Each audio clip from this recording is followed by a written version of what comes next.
네, 강프로입니다. 자, 한미반도체 보겠습니다. 자, 오늘 3% 정도 떨어지고 있는데 장중에 하락폭은 더 컸습니다. 7% 정도까지 떨어졌고요. 삼성전자도 그렇고 하이닉스도 그렇고 하이닉스 한 6% 정도 떨어졌었습니다. 자, 왜 그런지는 다들 아시죠? 전쟁 거의 뭐 직전까지 갔습니다. 뭐 지금 뭐 아니다, 맞다 이런 얘기들 오가고 있는데 실제 시장에서 반영한 결과가 그렇게 반영이 되어 있습니다. 일단 이스라엘 쪽에서 반격이 나간 걸로 반영이 되어 있고요. 그렇기 때문에 실제 결과치가 뭐가 나오든 지금 장중의 변동성이 터졌기 때문에 기다리고 있던 매수 타점이 왔다고 보시면 되고요. 그리고 여기서 최소한의 확인 과정만 거치면 이제 조정은 끝났다고 보시면 됩니다. 자, 내용부터 체크해 보겠습니다. 일단 오늘 이야기를 안 드릴 수가 없는 게 전쟁 관련된 이야기, 중동 불안에 관련된 이야기, 그쵸? 요 내용을 이야기를 안 드릴 수가 없죠. 자, 미국 AC 방송, 이스라엘 미사일, 이란 내 장소 타격 이렇게 내용이 나왔고 밑에 내려보면 뭐 다들 보시는 것과 다르지 않은 내용입니다.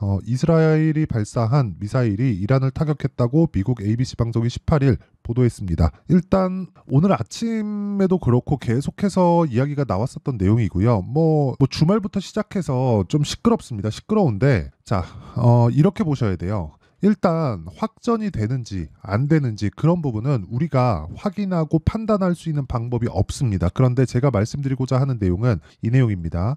확전이 되었을 경우 벌어질 수 있는 일, 이 정도는 우리가 예상이 가능하죠. 그 예상치가 어디까지 갈까요? 유가, 환율 이런 부분이 되겠죠. 자, 이렇게 보실 수도 있어요. 환율이 무한정 올라가는 거 아니야? 환율이 너무 올라가서 금융위기까지 번지는 거 아니야? 이렇게 보실 수도 있는데 제가 계속해서 반도체 관련된 종목들을 이야기를 드릴 때 그리고 다른 종목들 관련해서 이야기를 드릴 때 누차 말씀드렸었던 이야기는 요거였어요. 자, 환율은 올라가면 올라갈수록 금융위기의 가능성을 가지고 있는 것은 맞습니다. 여기까지는 오케이. 근데 지금 환율이 높게 유지돼 왔었던 건 미국에서 금리를 높게 유지하기 때문입니다. 그렇다는 건 연준에서 용인 하에의 환율이 높아지고 있다는 거고요. 이걸 우리가 뒤집을 수 있는 방법이 없어요. 그런데 생각해 보세요. 한국 시장은 수출 기반으로 이루어져 있고요. 수출 기반이라는 건 환율이 높아졌을 때 호재거리가 있습니다. 매출과 이익이 높아진다는 그런 내용인데 자, 이 부분을 나쁜 쪽으로 해석할 필요가 없는 이유가 연준에서 높은 환율을 유지하고 있기 때문입니다. 그러면 오늘 발생한 전쟁 관련된 이유는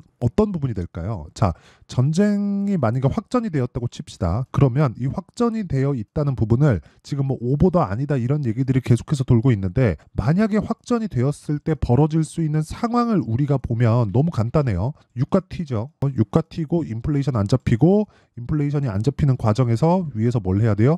금리로 찍어 누르는 방법 말고는 없습니다. 그렇다고 금리를 더 올리려면 지금부터 인플레이션이 아예 안 잡혀야 되는데 그러기에는 유가에 대한 변동폭이 지금 자, 이 내용 한번 보시면 장중에 85불을 넘는 정도에서 그냥 끝나는 뭐 거의 뭐 그 정도입니다. 그리고 무엇보다 변동성 지수도 며칠째 그쵸? 이 빅스 지수죠. 빅스 지수도 며칠째 급등세를 보이고 있고 이런 과정에서 추가적인 변동성이 나왔을 때는 바닥을 다지는 과정에서 나오는 그런 변동이라고 보시면 됩니다. 자, 근데 제가 왜 계속해서 반도체를 이렇게 불안한 상황에서 반도체를 매수를 해야 된다고 말씀을 드리느냐? 이틀 전에 ASML의 실적이 발표되고 나서 무슨 일이 벌어졌죠?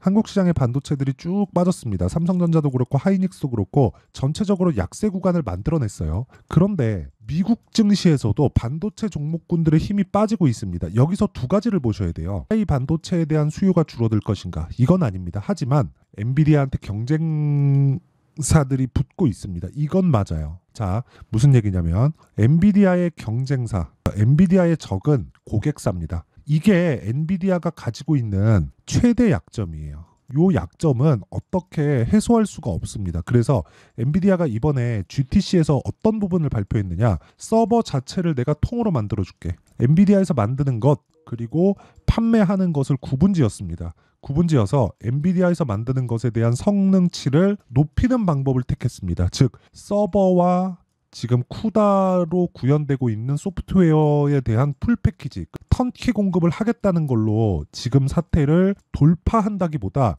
연착륙하려는 시도를 하고 있는 겁니다. 그러면 우리가 여기서 생각해야 될 게 있죠. 고객사들이 엔비디아가 만드는 칩을 내가 직접 만들어 쓰겠다. 너무 비싸니까. 그러면 여기서 생각해 보셔야 될 게 고객사들이 만들고 엔비디아에서도 만들고 그러면 뭐가 되죠? 메모리 쪽에 대한 경쟁자는 없다. 그래서 한미반도체가 지금 이렇게 불안한 상황 속에서도 주가가 크게 안 빠지는 겁니다. 많이 빠지면 사야지 이런 상황 기다리지 마세요. 그렇게 내가 기다리는 가격대는 오지 않아요. 이거 말고 한 종목이 더 있습니다. 여기 PSK 홀딩스. 자, PSK 홀딩스는 제가 오늘 매수를 했습니다.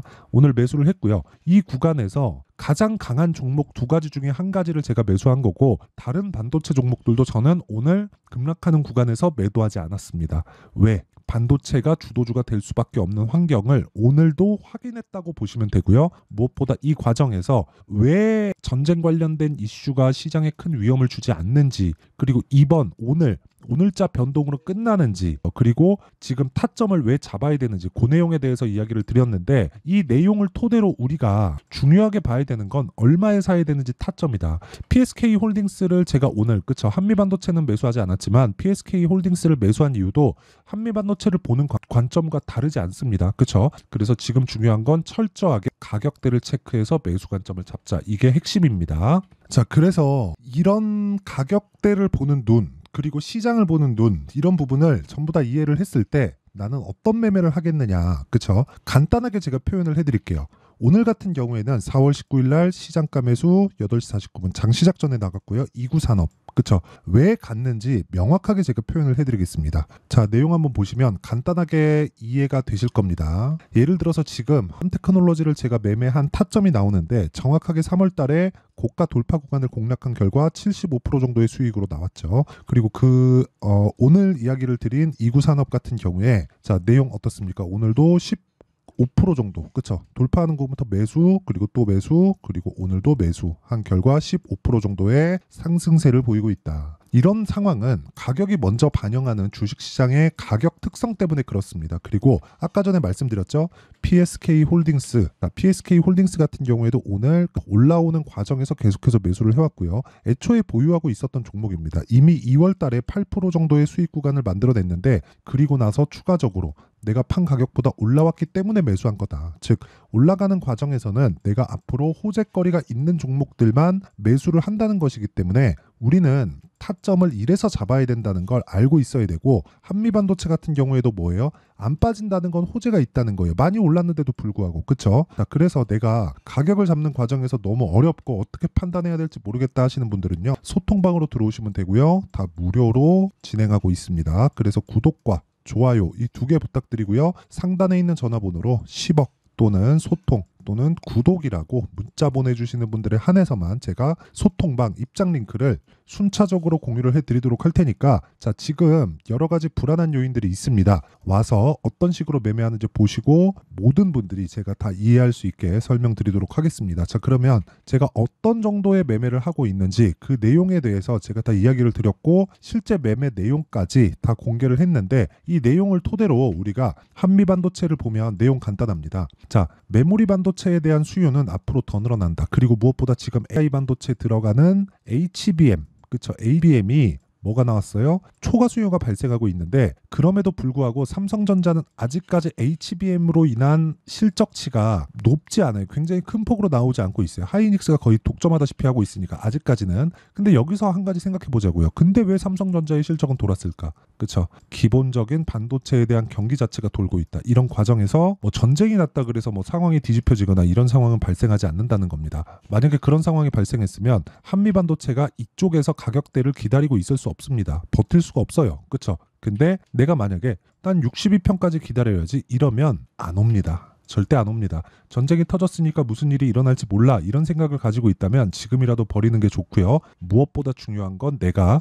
매매할 수 있는 타점을 이해하고 판단하는 게 중요하다. 그래서 그 실시간 내용에 대한 부분을 아까 전에 말씀드렸었던 여기 소통방에서 공개하고 있는 거고요. 이 내용은 구독과 좋아요 그리고 상단에 있는 전화번호로 소통 또는 10억 또는 구독이라고 문자 보내주시면 제가 소통방 입장 링크를 순차적으로 공유를 해드리고요. 그리고 이 내용에서 이야기를 하는 가격 잡는 원리, 그리고 가격이 왜 이렇게 형성되는지 제가 앞에서 이야기를 드렸었던 내용입니다. 그 내용에 대한 부분은 여기 한미 반도체의 가격과 단기 보유 전략, 그리고 최근에 너무 불안한 상황이 계속되기 때문에 제가 한미 반도체만의 실시간 타점, 매수부터 매도까지 실시간 타점을 제가 무료로 다 공개를 해드리도록 할 테니까 구독과 좋아요 눌러주시고요. 상단에 있는 전화번호로 한미라고 문자 보내주시는 분들에 한해서만 제가 한미반도체의 가격과 단기 보유 전략과 함께 실시간 타점을 문자로 공유를 해드리도록 하겠습니다. 자, 내용 정리 한번 들어가겠습니다. 자, 먼저 반영하는 주식시장의 특성, 이건 앞서서 말씀드렸죠. 이 특성을 봤을 때 지금 강한 종목이라는 건 맨날 오를 수 없습니다. 근데 오르는 과정에서 쉬어가는 구간이 있겠죠. 근데 그 구간에서 시장이 오늘처럼 안 좋은 상황이 있을 겁니다. 그때도 버티는 종목들이다. 이 종목들은 앞으로 호재가 있다. 즉 내가 주도주를 잡기 위해서는 강한 종목을 사야 되는 거지 내가 뒷걸음질 필요가 없다. 그러기 위해서는 타점에 대한 이해, 내가 언제 어떻게 종목을 잡아야 되는지에 대한 이해, 이런 부분이 필요합니다. 그래서 이 내용에 대한 부분을 제가 어떻게 매매해야 되고 어떻게 그 분류를 해야 그쵸 매매에 활용할 수 있는지 다 이해를 시켜드리도록 할 테니까 영상 끝까지 시청하시고요. 모든 분들이 성공 투자하셨으면 좋겠고, 오늘 시장 저점이니까 너무 걱정하지 않으셔도 됩니다. 자, 24년도가 돼서도 시장은 여전히 어렵습니다. 자, 근데 시장은 항상 어려울 거예요. 앞으로도 계속해서 어려워질 겁니다. 자, 근데 제가 매월 대시세 종목을 구독자분들에게 공개를 합니다. 자, 내용을 보면 12월 달에 실제 공개를 했었던 강프로의 대시세 종목에 대한 내용인데, 대기업을 상대로 안정적인 매출 구조를 가지고 있고요. 그리고 현재 주요 거래처는 삼성전자, 인텔, 하이닉스, TSMC, 해외에 반도체 관련된 기업이라는 걸 알 수 있죠. 그만큼 1월 달에 제가 보고 있었던 종목은 반도체 관련주라는 걸 알 수 있습니다. 공개를 해드리면 이 내용입니다. 여기 어보브 반도체, 그쵸, 실제 제가 거래한 내용을 공개를 한 거고요. 수익에 대한 크기를 보면 공략한 시점, 제가 가격대를 함께 공개를 해드렸는데 공략한 시점부터 21%의 수익 마감이 된 것을 확인해 볼 수가 있습니다. 자, 근데 지금도 마찬가지입니다. 지금은 어떤 이슈가 있을까요? 2월 달에 발표한다는 기업 밸류업 프로그램이 있죠. 근데 그걸로 인해서 지금 2월 달에 발표한다고 이야기가 나온 상황이고요. 무엇보다 우리가 생각해야 될 내용은 한 가지입니다. 어떤 이슈나 그리고 어떤 상승할 수 있는 내용으로 인해서 주가가 올라가는 것은 맞죠. 하지만 가격이 먼저 반영한다는 걸 반드시 알고 있어야 되고, 그런 내용에 대한 파악이 되었을 때, 그쵸, 여기 어보브 반도체처럼 21%, 그쵸, 대략 3에서 4일 동안 20% 이상의 수익을 먹을 수 있고요. 그리고 여기 HLB 같은 종목처럼 대략 일주일이 채 되지 않는 기간 동안 30%의 수익을 낼 수 있습니다. 자, 그러면 답은 나왔어요. 재료에 대한 부분보다 중요한 게 가격이다. 자, 근데 지금 시장에 쏠려 있는 게 뭐죠? 2월 달에 발표하는 기업 밸류업 프로그램에 대한 내용이죠. 자, 그러면 우리가 이쪽에다가 지금 집중을 해야 될까요? 그 내용을 한번 보겠습니다. 기아차의 차트를 보면요. 1월 24일 날 정부단에서 입김을 불어넣은 이후에 시세가 강하게 발생한 것처럼 보이지만 애초에 12월 달부터 신고가를 달성했다는 걸 확인할 수 있습니다. 자, 그러면 우리가 스케줄을 따져봤을 때 우리가 어디를 봐야 될까요? 4월 달 총선을 봐야 됩니다. 드디어 때가 온 거죠. 4월 달 총선이 끝나면 그 뒤엔 뭐가 있죠?